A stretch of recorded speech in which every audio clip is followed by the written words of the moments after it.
This is update for December 8, 2023, day 653 of the war, end of the date update. I'm going to do first strategic general updates as I always do, and then I'm going to switch to the situation on the front line in Ukraine.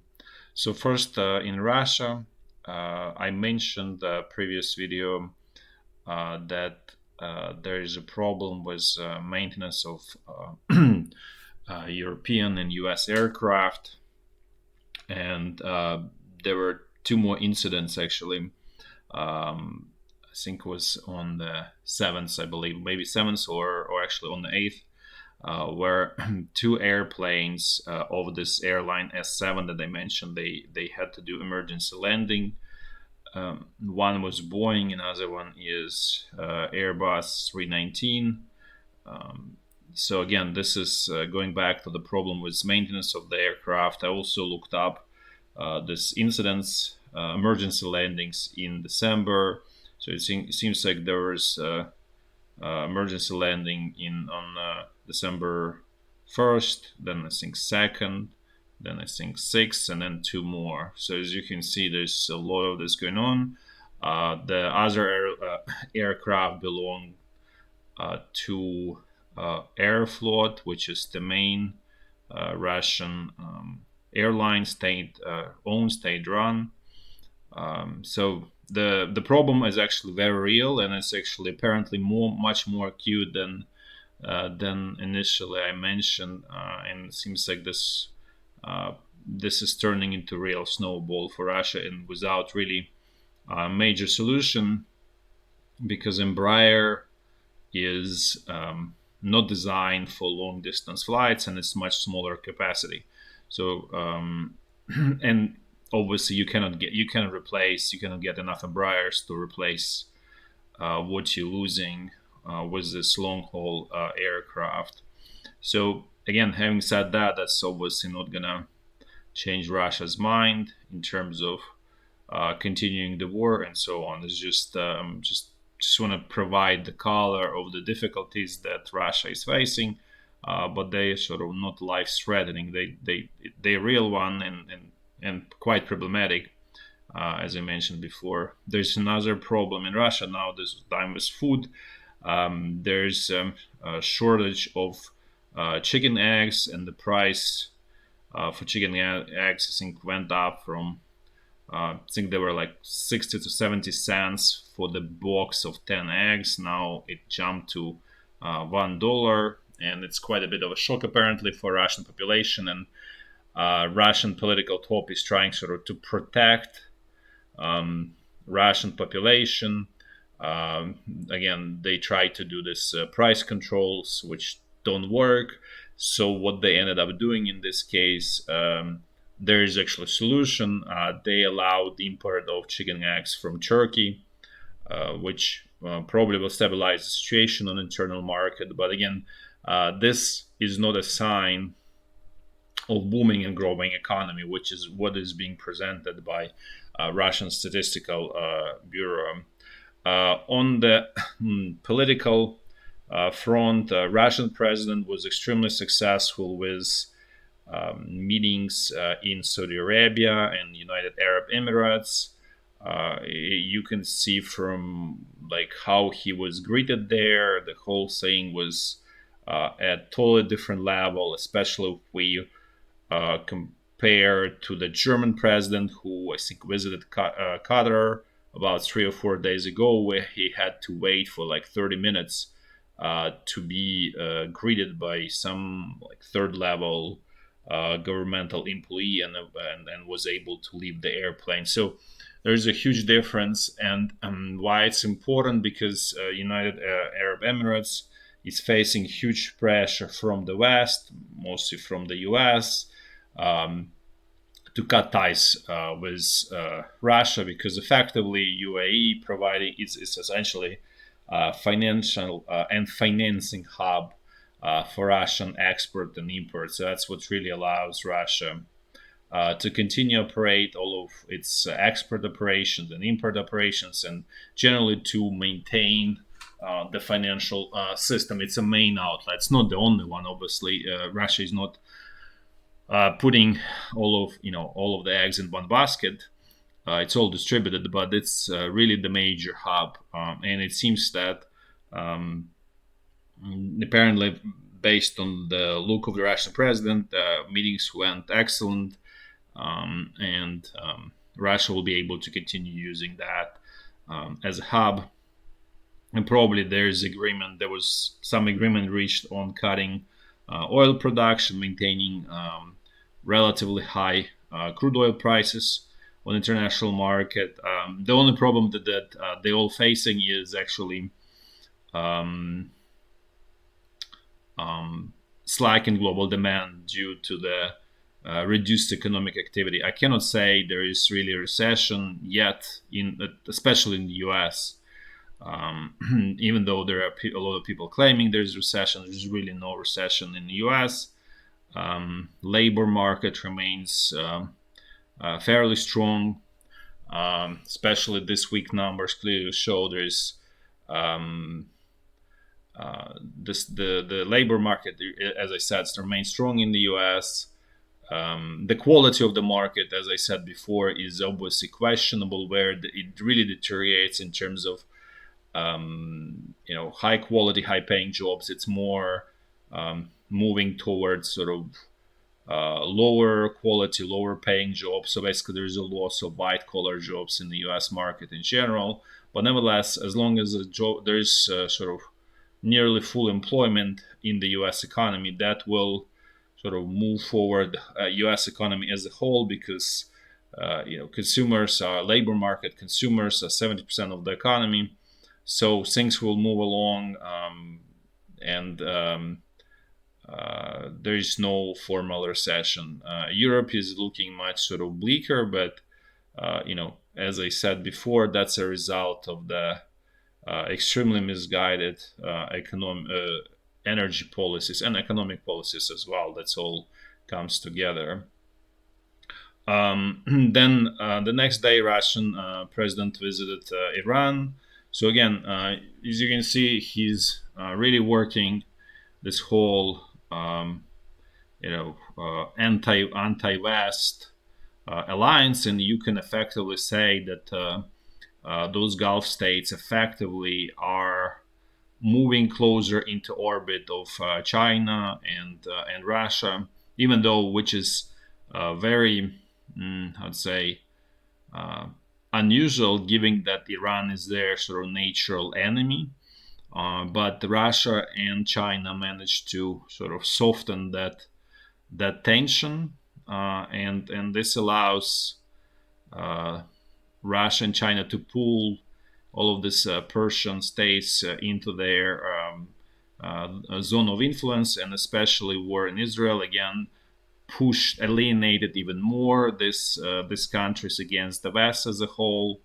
So again, in many ways, this war in Israel is effectively really helped actually Russia and China. I would say China quite a bit, because it's sort of in a way cementing its position in the Persian Gulf, effectively, and control over those countries in the Persian Gulf. There's another front opening up in um, South America, where the Venezuelan president decided to declare weekend war over weekend. Just the whole thing is honestly very laughable. How the reasons he, or casus belli he found for to declare the war against its neighbor, um, but the handwriting is totally KGB style, where it's all formally legitimized, and there's this referendum and so on to do that stuff. It's just pretty impressive, sort of, how to say, acrobatics to make it all legal.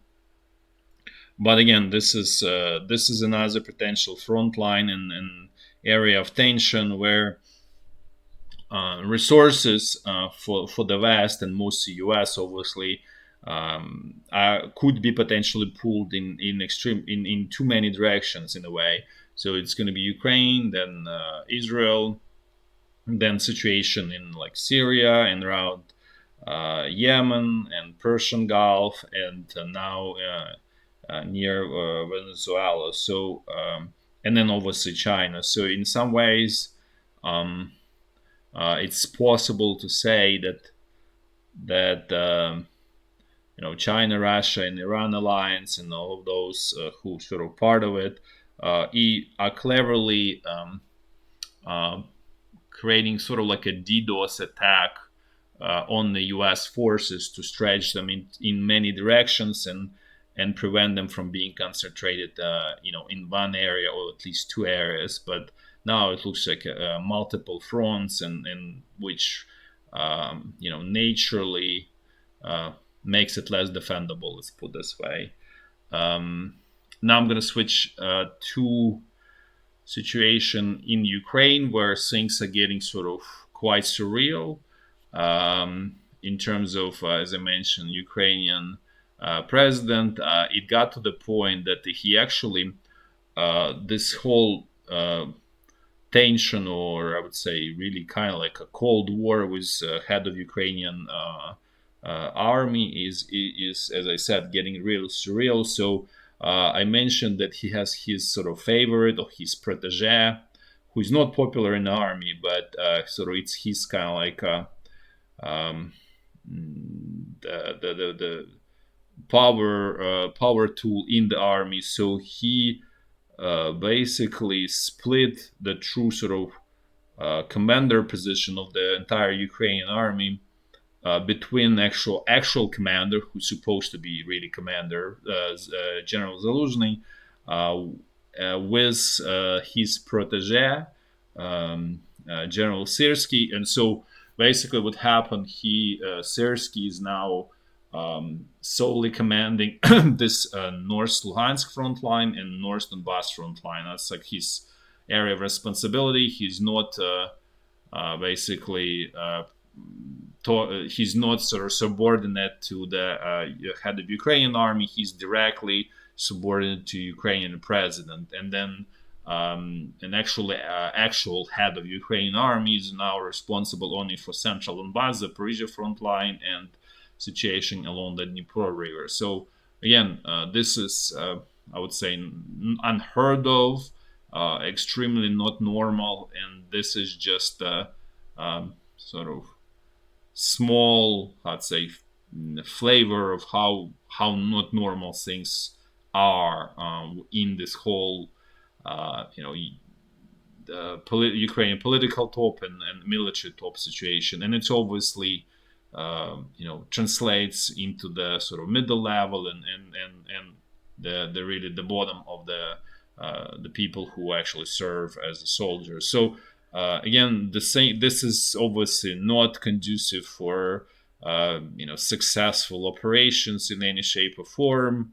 Not only offensive, which is not surprisingly why it's didn't work out, and this is just a small example why. But it's also not conducive for successful defensive operations either. So again, this situation in Ukraine is getting definitely more explosive, more tense, and the Russian side is feeling that, and they putting quite a bit of pressure to sort of to ignite the spark inside of Ukraine, basically, because they feel the same sort of situation, and Russian political top actually responded they're not going to have any negotiations, not on the terms that Ukraine is proposing. So basically, there's no negotiations on the horizon, and they're not interested in negotiations. Actually, I forgot to mention the situation with the financing for Ukraine from the U.S. Things are obviously really dire in Ukraine, getting dire. There's a public official that stated that if Ukraine does not get help from financial help, obviously from the U.S., there will be problems with payments to the soldiers, to government, the police, to pensioners starting January. So I mean, it's not gonna stop right away, but there's obviously there will be sort of initial signs of the problem, like where it's going to be very visible, and people will not be getting paid, basically. In terms of actually this whole financing support, it looks like the Democrat Party is, or at least they stated that they agreed to compromise with the Republican Party, where they effectively will allow to close this southern border of the U.S. with Mexico. So that's a sort of formal declaration, which is, I think, the only option at this point available. But it doesn't seem that there is sort of movement in terms of actually really putting another law up for the vote. So it's sort of unclear where it's all stuck. But formally, Democratic side is declaring that they are open to compromise on this, which actually gives hope. So we'll see what happens in the sort of coming weeks. Hopefully they will come to some agreement. Now I'm going to walk through the front line in a clockwise fashion, as I always do, starting from very north. So the situation along the state border remains, I would say, super quiet, as quiet as it gets. Now let's move to the North Lugansk front line. Things here also more or less the same. Russian forces continuing to put tactical pressure in the direction of Kupiansk without much success in this area so far. Now let's move to North Donbass front line. Things here are somewhat, well, I would say relatively quiet. There's some pressure here around Spirne, but it's, again, tactical, and I would say this is more of a distraction pressure, and let me show you why. Because the southern sector, there's quite a bit of Russian pressure around Klishchiivka, Advidiyivka, and in this area where just Russian captured Khromovo, they continuing putting pressure westward. They made a little bit even more territorial gains. I didn't show it because it's just literally too small to show. I think it's like 500 meters, but nevertheless, Russian troops are moving forward here, and as you know, the situation is not really critical, but I would say it's probably more, I would read it as the first signs of the problems within the Ukrainian army in terms of having motivated people on the front line. And that's really, all of these people who are sort of forced into the army, where they see, tons of corruption on the top, things are not getting better, and they don't have motivation just purely for the sake of Ukraine. They don't see that way. They want to sort of kind of feel what's in it for me, and there is nothing in it for them.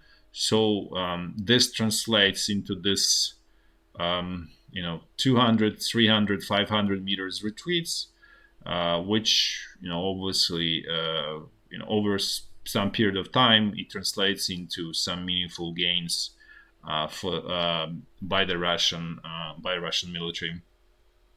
Now let's move to the central Donbass front line, where Russian forces putting main pressure. As you can see, this whole situation, the most pressure is to capture Avdiivka, where situation is undoubtedly is getting worse for Ukrainian forces. There is no major sort of, I would say, breakthrough so far, but pressure is extremely strong, and for how long Avdiivka is going to hold is, I would say, unclear. But it's definitely this situation requires basically some tactical counterattack to change this whole picture. But again, as I said, Ukrainian army is simply not prepared at all levels to actually conduct any kind of offensive operations. And then there's Russian pressure around Marinka to capture the sort of remaining, that like 3-5% that Ukrainian forces still hold. So that's just going to be sort of slow grind here, slow squeeze. which is again the same as around Avdiivka. It's just, to be fair, Russian army is not capable of any offensive operations either. Again, it's the same from top to down. There's no skills, there's no competence, there's nothing there. It's all again primitive squeeze, like literally peasant army. The problem for Ukraine is that Russia can afford to do this way, to do this completely, backwards way, and continue, and then they literally can win the war in this backwards way, because simply huge advantage in people, and more importantly in resources.